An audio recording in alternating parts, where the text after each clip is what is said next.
5 August বাসা থেকে গোপনে বের হয়ে চাংখারপুলে আন্দোলনে যোগ দেয় 10ম শ্রেণীর ছাত্র আনাস।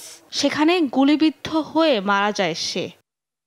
বৃহস্পতিবার চাংখারপুলে এ হত্যাকাণ্ডের পাশাপাশি শেখ হাসিনার বিরুদ্ধে গণহত্যার তদন্ত একেবারে শেষ পর্যায়ে বলে জানান চিফ প্রসিকিউটর। চাংখারপুল সংক্রান্ত যে আলাদা একটা মিসকেস ছিল সেটিরও তদন্ত রিপোর্ট খসড়াটা আমাদের হাতে চলে এসেছে।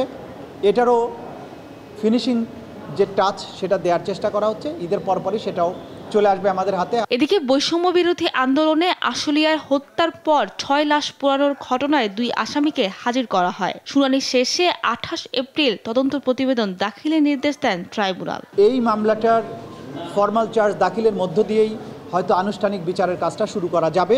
এটা আনুষ্ঠানিকভাবে প্রাপ্তির পরে এটা আপনাদেরকে আমরা জানাবো। গ্রেফতারি পরোয়ানাভুক্ত আসামির পালিয়ে যাওয়া প্রসঙ্গে তিনি বলেন, গোপন তথ্য ফাঁসের মাধ্যমে ট্রাইব্যুনালের ভেতরের কেউ সুযোগ করে দিতে পারে। জড়িতদের ধরতে তদন্ত চলছে বলেও জানান তাজুল ইসলাম। আমরা এটাকে নিশ্চিদ্র করার জন্য প্রয়োজনীয় তদন্ত কাজ চালাচ্ছি। আমরা যাকে পাবো এটার জন্য দায়ী তার বিরুদ্ধে যথাযথ ব্যবস্থা গ্রহণ করব। আদালতে চূড়ান্ত প্রতিবেদন জমা হওয়ার পরেই গণহত্যার বিচারিক কার্যক্রম পুরোদমে শুরু হবে বলে জানান চিফ প্রসিকিউটর। সাবরিনা মজুমদার, দেশ টিভি, ঢাকা।